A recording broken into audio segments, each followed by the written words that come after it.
एक शहर में दो दोस्त रहते थे जिनका नाम पवन और सुमित था। एक दिन वो दोनों दोस्त समुद्र के किनारे शंख इकट्ठा करने के लिए गए ताकि उन संख्या को बेचकर वो अपने लिए कुछ पैसा जमा कर पाएं। दोनों दोस्त शंख इकट्ठा कर ही रहे थे, तभी पवन को एक बड़ा शंख दिख गया और यह देखकर सुमित के मन में आया कि यार, इसे तो बड़ा शंख मिल गया, अब ये मुझसे ज़्यादा पैसा कमा लेगा। तो फिर उसने सोचा कि अब मैं भी बड़ा शंख ही ढूंढूंगा ताकि मैं भी ज़्यादा पैसा कमा पाऊं।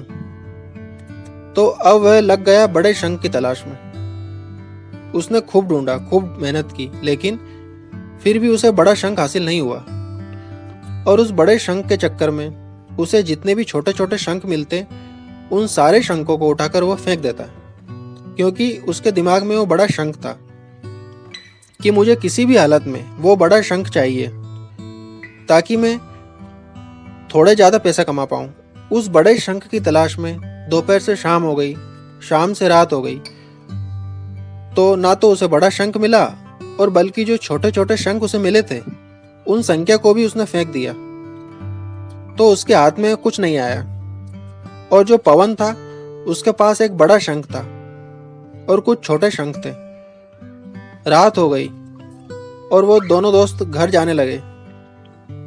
तो घर जाते वक्त पवन ने अपने शंख बेच दिए, तो उसके पास जो बड़ा शंख था उसे मिले 1000 रुपये और जो छोटे छोटे शंख जो उसके पास थे उसे मिले 3000 रुपये। और ये जानकर सुमित को बहुत दुख हुआ कि काश वह उन छोटे छोटे शंख को फेंकता नहीं, तो अभी मेरे पास इससे भी ज़्यादा कमाई होती।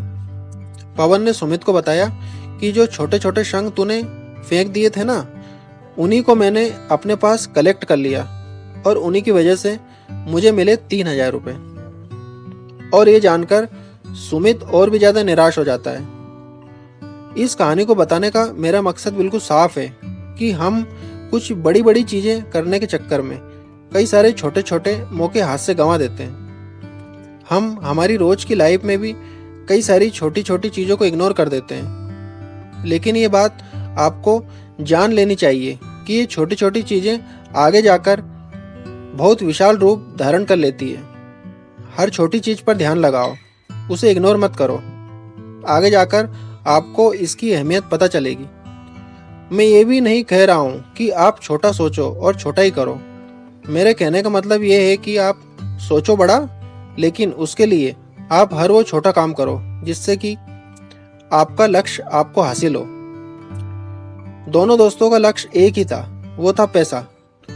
लेकिन पवन ने बड़े पर भी फोकस किया और छोटे पर भी फोकस किया, और सुमित ने सिर्फ बड़े पर ही फोकस किया, छोटी छोटी चीज़ों को इग्नोर कर दिया। और जहाँ उसे ज़्यादा पैसे मिलने चाहिए थे वहाँ उसे 1 रुपया भी नहीं मिला। अंत में सिर्फ इतना ही कहना चाहूँगा कि छोटे छोटे बदलाव ही बड़ी कामयाबी का हिस्सा होते हैं। आपको ये दो दोस्तों की एक प्रेरणादायक कहानी कैसी लगी, हमें आप कमेंट करके ज़रूर बताइए। कहानी पसंद आई हो तो लाइक और शेयर करना बिल्कुल भी ना भूलिए। कहानी सुनने के लिए आपका बहुत बहुत धन्यवाद।